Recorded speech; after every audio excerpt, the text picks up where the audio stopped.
Yeah, so amazing. So my name is Emrah Alpa. That's a Turkish name. In 2001, I went to Canada. Lots of banking, lots of other details. Since then, information security. And now I'm actually in Germany since 2017. And I've been in the vendor space, computer associates, eTrust, identities. And since 2011, I've been with HPE, Hewlett Packard Enterprise. And since 2017, there's been a merger, or we call it a spin-off. There's another story about that. We can discuss at a beer discussion later. What is a spin-off?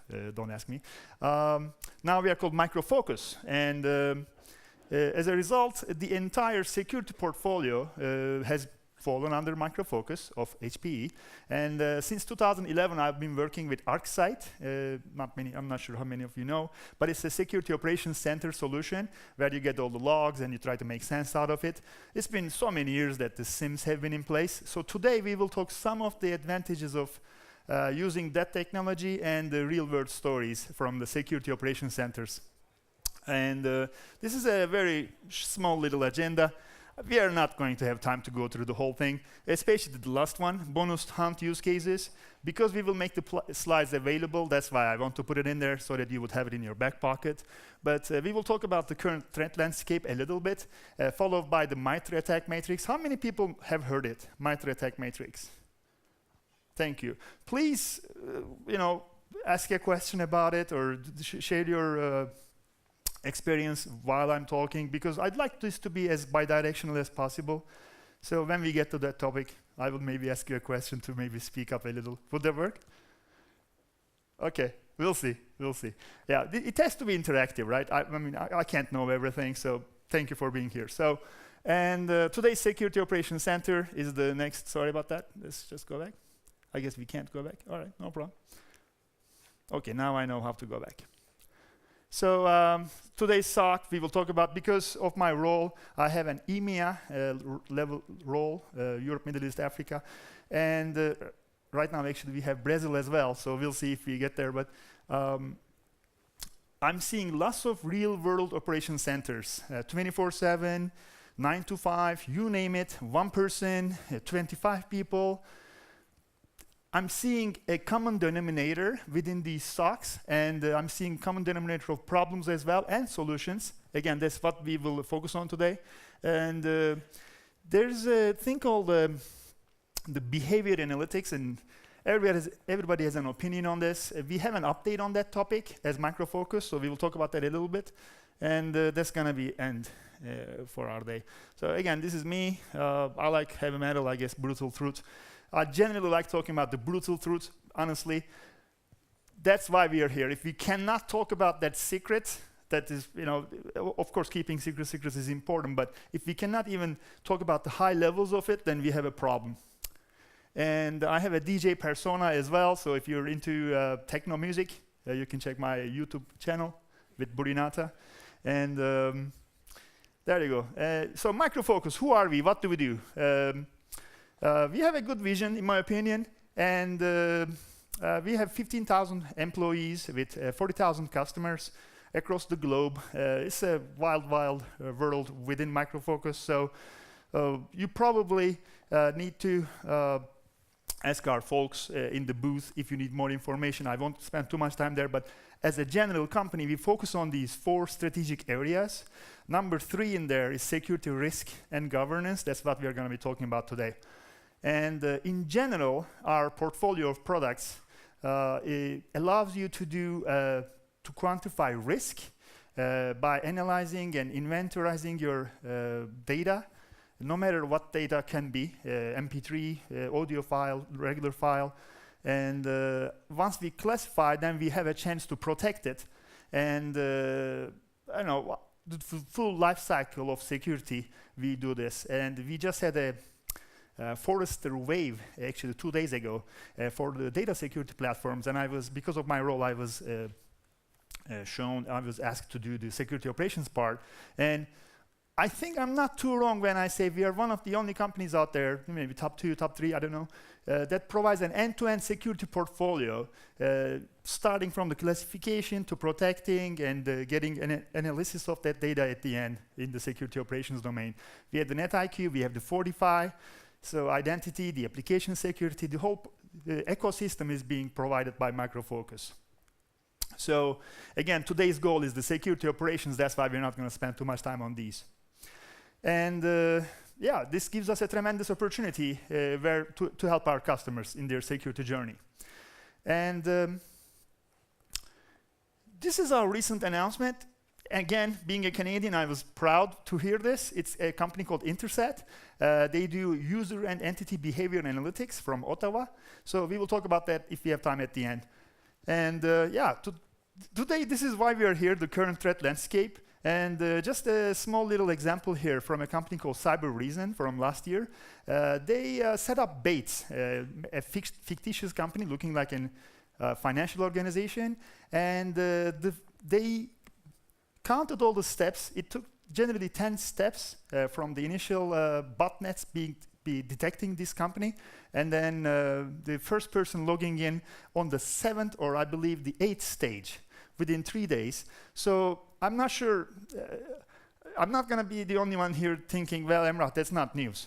I agree, but just to show that within 15 seconds, the entire thing was automated, and the hackers that got in, they obviously closed the doors, and this just shows the landscape that we are in today. You're not actually fighting the humans until they arrive within maybe 4 to 5 days later. Everything else is automated. This is another slide that I use to show that today's threat landscape is quite sophisticated with the artificial intelligence built in. With the NotPetya, the ransomware, we solve this very easily, that you don't even need command and control communications anymore because they know that we are monitoring that. Now the hackers are, once they are inside, they are doing different techniques, lateral movement and all these other techniques. They are using DNS, the PowerShell, the Sysmon, the task scheduler. So you need all these different endpoint logs as well as the network logs and different thinking in order to have a grasp on what's going on. So again, we will show some of the examples in a second. But before, again, I get there, I also want to talk about the human factor. We always try to defend the data, defend the network, defend anything we have, but we shouldn't forget our most important asset, which I believe are the people that we have. I'm not sure if we can have audio here. This is probably the most important part because can we have audio within the PowerPoint or?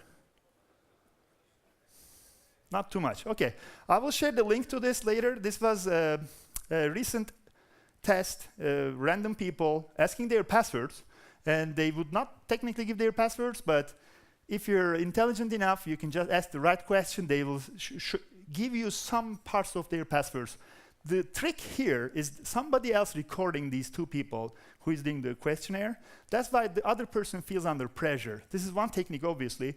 In DEF CON, we had a friend, our threat intelligence department, Jason, his girlfriend actually, did the DEF CON contest a couple years ago. She became number 3, and she's only in this business for 2 years. In DEF CON, Las Vegas, you get a paper, the yellow book, and you start, I guess you're given a short number of time to start war dialing whichever company you'd like to, and then you're supposed to just call them and get the whatever detail you can get, passwords, some other secret information. So this is very wide known, and your humans are probably your weakest link, and I don't think we will ever get there because it requires lots of training, and that's just something we don't always think of from an information security practitioner's perspective. This is just one example. And I'm really sorry about the audio here. This was very, actually, the fun part of our show. And this is, I need to get used to this. Sorry, guys. Just another way of looking at what we are facing today.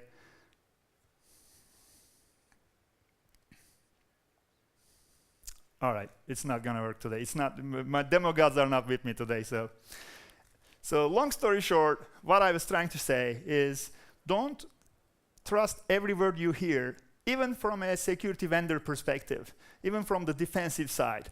Within the NotPetya, we heard a lot of good things, but after the first day of research of the attack, they came up with where here's the phishing side, here's this happening. That's what the attackers wanted us to think. That's not what was actually happening.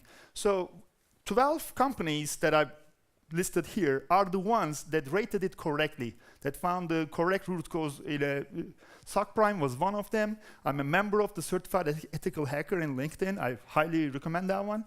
And you should be aware. You should be reading these things. Otherwise, the information that you get in your email box may not be exactly correct. They were talking about a domain that was actually a sinkhole, but that wasn't what was happening in the NotPetya. So it's very critical to get the correct information from the people who actually do the actual research. And the point of all this is that we need different logs from different locations, and that's the problem that we are in. That's why we have security operations centers getting all these logs from different places. And we used to think, well, we have the cyber kill chain for that, the 7-step. Well, it doesn't work anymore. I'm really sorry, because some of the latest attacks cannot be explained by that. So this is the section where we talk about the MITRE ATT&CK matrix. It's a matrix, it's a framework that has been found by the same company who found the CVE, common vulnerability. For the last so many years, we've been hearing this from the company MITRE, cve.mitre.org. Now they have this second product, the famous one, called the MITRE ATT&CK matrix, and it tries to create a blueprint for all the attacks that you've ever seen in the wild, and most likely that you will ever see in the future. Yes, that's a very blunt statement, so we are not sure if it will stand the test of time. But it's been 2 years, and vendors are already using this framework to build their products. What is it exactly? Well, it has 11 tactics from the top, like an Excel spreadsheet, columns. So as a hacker, as a bad guy, you can create your technique starting from the left, almost like a maze. You start from the left, you enter different cells, and you get out from the right. And obviously, you send a spare phishing email. That's generally how you get enter, but that's just one of them. So each cell has a name, T2208, T115. So if you go to SANS, you can think, Emrah, we are senior enough to not have to train ourselves going to SANS.org. I will send my level 1 analyst to the SANS training, but myself, I won't go there. Don't say that. I've been checking SANS.org for the last couple months. The reason being, I actually became the product manager for ArcSight Global Content as of last week. In order to get that role, I did some research on this, and it seems there's been an amazing number of trainings being given on this topic alone, and you would miss the boat if you don't spend some time on this. So trust me when I say this is the best way to understand where you are in terms of defenses. And each T here, each cell, you can color with your own colors. Green means probably, well, I'm safe in that domain. Whatever is white, I will focus on that. So probably I would recommend pick a couple from the left, from a column perspective, so that you at least stop the initial infiltration. Because we have to assume breach, right? How do you assume breach? Well, I've been breached. Am I monitoring? Now, well, if you've been breached, then you should probably look to the right, because maybe you should look at the WinZip logs, 7-zip logs, whatever is used for exfiltration. They generally use RAR. They generally use DNS. So that's towards the right? Because that's the exfiltration on the right. So I won't spend too much time right now here, but this is a company that we just acquired called Interset, which covers 75% of the attacks that are covered in MITRE ATT&CK matrix, which is a big number, but don't get fooled by the numbers too much. This is just what I took from the marketing page. But it seems to be a good enough start. And generally speaking, in order to be able to detect these latest attacks, we always think, well, if you have a real-time correlation engine, you will be able to find them, right? Well, that's a very good start. You need to also be able to hunt, obviously, and do analytics to find the unknown, right? So that's the general story. We used to think, well, correlation should be good enough, put everything in a rule, and it should be fine. Well, last year in Black Hat, Interset had stickers that said, rules suck. I guess they didn't know we would acquire them because we are one of the most famous rule-based correlation engine on the planet. ArcSight ESM is at the center of many SOCs in the world right now. And that alone is not enough. Analytics alone is not enough. The detection trinity, all these three things you need. I'm not the only one to say this today, so I'm not going to spend too much time on that. And if you don't have a hunt operations team, you're missing big time. It doesn't need to be a big team. You can have someone come to your team once every 6 months, once every week, because they generally have a scenario and they try to prove or disprove that scenario. They say, maybe there's a repetitive exfiltration attempts from my environment. Well, you can look at DNS logs. You can look at the proxy logs. There's different techniques. The technical terms can be done. You need someone who thinks outside the box, who comes and provides you this intelligence. Big banks these days are hiring hunt operation teams that are not in the SOC team, because if they are eating the same lunch, they are getting the same training, probably they are not thinking outside the box. It's almost like they need to be two different teams, almost like a red-blue team exercise. So hunt and correlation, you need both. And everybody wants to think about the State of Security Operations report. This is a report that we've been doing for the last 5 years, and it's a maturity level from 0 to 5. You would think there are companies at 4, 3. No, companies are generally, the average is being 1 point something, 1.2, 1.7. So I recommend reading this report. It talks about what works, what doesn't work, the people, process, technology lifecycle, not just from a product perspective. So you need people who talk to people and who write reports. I find that very exciting. Not the diagrams, not the tools. That's always sexy and looking good, but if you don't have the real-world updates, then you're missing big time. This is a SOC. I used to believe this SOC doesn't work. Actually, I was at one of them at the Olympics in 2010 in Vancouver, the Winter Olympics. This is not from there, but it almost looks similar. I was sitting somewhere here working on Sentinel web application logs coming using the J2E, the Java parser. Yes, maybe once every 8 years, we get access to a SOC like that, but generally, SOCs don't look like that. Security Operations Centers actually look like this. And this is very real world. Actually, I'll show you another one. And this is actually real. If you have this, you're in good shape. This is actually a good thing.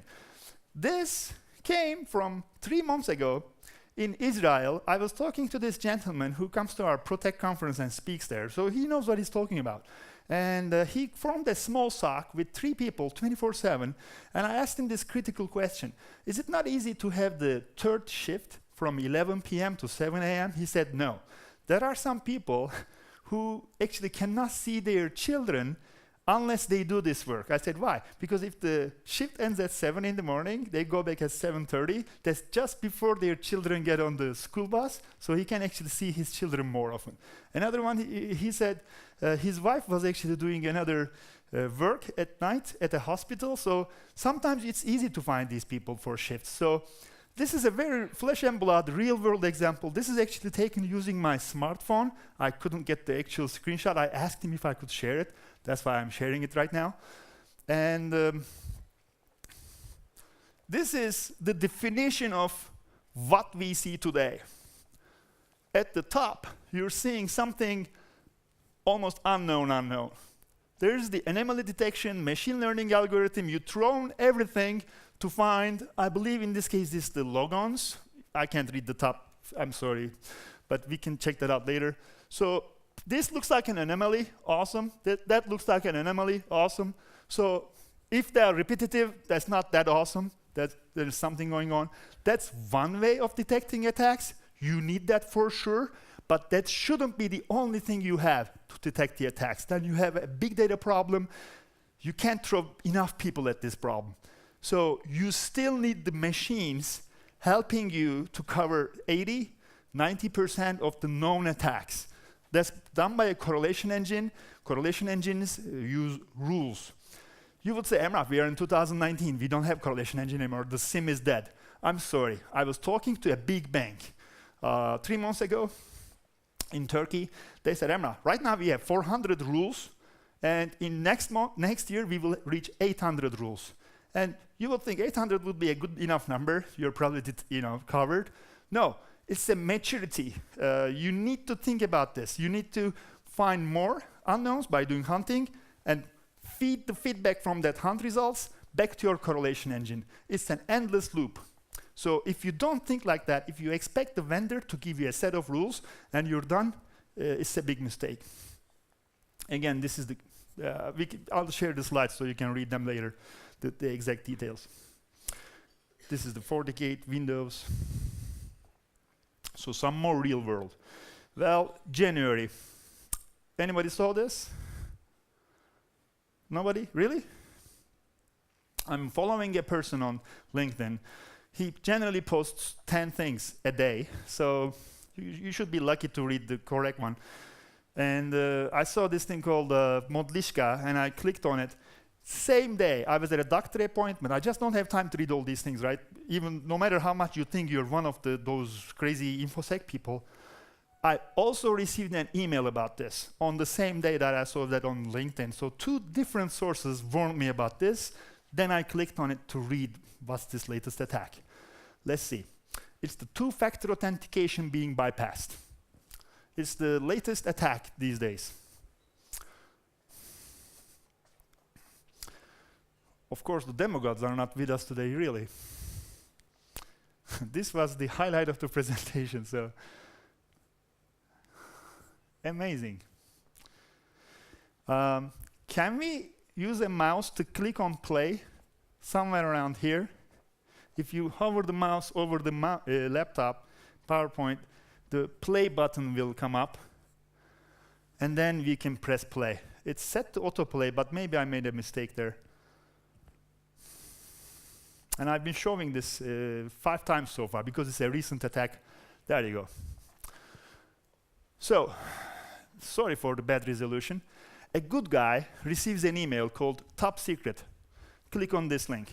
As a good security practitioner, we don't click on it. We hover our mouse over it. It says, well, I'm not the URL that you are expecting. I'm the bad URL. But we have those 1% that click on it, right? So it's a successful phishing. What is the solution to this attack? 2-factor authentication. Because once you click on this, if there's a man in the middle, they get your password. That's bad news. But if you have 2-factor authentication, each login requires a second factor, like, yes, I accept, I am the one. Like your banks are doing this these days, right? You have a RSA token, some other token. Yes, I'm here, I logged in from this place, confirm. The attack these days is up to date because they also cracked this. Here's how. So right now we are at the, there you go, this is the 2nd-factor authentication. Somebody has to approve the sign-in request. Even though it says Microsoft, there's no problem with Microsoft, don't get me wrong. Attacker is hosting another web page. The good guy, unfortunately, is now on this middleman's page who is mimicking the original page. So the good guy thinks he's actually, there's no middleman, he's connected to the actual website. And of course now he logged in because he approved the 2nd-factor authentication. He was able to read his email. In the background, the bad guy was doing this. Because he's the middleman, because all the traffic is going through his, he not only got the password, which was the age-old problem, we can all do that, that's a phishing problem, he also got the token from the original web server, the email server, that allowed him access because of the 2nd-factor authentication check being confirmed, verified. With this token, you're God. It can be 3-factor authentication. It doesn't matter. You've passed all those checks. You have the token. That's the end result. Unfortunately, that token can work from anywhere. That's the unfortunate part. We cannot defend against that.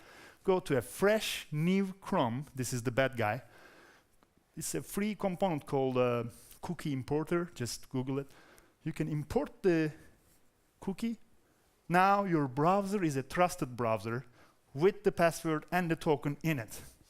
Just type the URL. Now you are reading the entire mailbox, not just that one email. If you become a person like this, you can just imagine, you just did the first step. Think about the kill chain, think about this MITRE ATT&CK matrix. Now, I would say Bob is your uncle, whatever. You can start your lateral movement. You can start sending an email because you are an official person inside that company. This is an insider threat problem now. So, how would you detect this attack? How would you defend against this? This is January, right? Are we now waiting for a new security vendor to come up with a two-factor authentication Modlishka attack solution? No. That's why I was saying SANS or SIM. Okay, I need to be very honest here. If you go to Black Hat or DEF CON, you will sit by the pool, some script kid will sit next to you, you will say, hey, I'm the CISO, I'm the security, whatever. Because they don't have the tie, because they don't have the jacket, they will say, ha ha ha, I can get your passwords, ha ha ha, I can do this. They're not lying, they can do that. However, it doesn't mean you cannot defend. They will not say that. They know that, but they will not say it. So all these social media, all these other things, people think we lost the war. We did not lose the war. We have techniques. SIM is your last defense, and it can be used to detect these attacks. And so I'm not going to spend too much time here. The detection to this attack, in my opinion, has three different options. I'll talk about the best one first, and I will leave the rest later. You could look at the hash values of the bad website and make it blacklisted, the IP address or the domain names. These are easy defenses, but they are not the highest quality. They also have false positives. In my opinion, the best technique in this attack would be, well, you receive an SMS to your phone number, don't you? And you say allow. Which means if you have the geolocation services enabled on your phone, Google, Apple, they can tell you who clicked on approve. There's a physical location to the, I guess, 50 meters, they can know exactly where you are. You can say, that location, okay, that's location number 1. And somebody also sent a login request to the email server. Where was that person looking at the IP address? Well, that was in, I won't say Russia, everybody gives that example. Let's say Turkey. Sure, somebody, a hacker from Turkey. Well, those two geolocations are not close enough from a proximity to each other. That's bad news. You can write a rule about this. You don't have to hunt this attack. It can be automatically detected and stopped. So you have to think outside the box. Someone has to think of this use case, the solution, and look at the pros and cons. Yes, there is a cons. It's a bit complex. You need to go to Apple, Google to get the location services. Maybe there's a fee for that. Yes, but maybe for your VIPs you can do this. For the most important workstations, users, you could do this. So once you do the pros and cons of all these different attacks, URL checking is another option, but then we have some false positives. Maybe apply the second logic to the remaining of the organization. So somebody has to do this. It's called the use case workshop. If you don't do this proactively, you will probably be on the losing side of the equation. So this is another example. We are short on time. I knew this would happen. That's why I said the bonus use cases. We will share the slides later. So it's a never-ending story. You don't need me to tell you all the different attack vectors, but there's one critical that I don't want to miss, which I will talk after this one. So I'll just finish with that one very, very quickly. And this is the NotPetya detection. And that another bank, again from Turkey, they got hacked pretty badly using a Swift attack. You are the ones who know your business. If you cannot think about these things, then there's a problem. This bank had to think, as a bank, the Swift transactions are my lifeblood. If $10 million is exchanging hands, that's one thing. 80 million, well, we need 2 people to do that. With the 200 million, you needed 3 people to confirm it. I guess this is the time. No problem. There you go. Anyway, they used PowerShell. And those 3 workstations had to be monitored using PowerShell. How are you? Too late? I'm good, thank you. Yeah. Actually, I had a hat today. All right, guys, appreciate it. Thank you.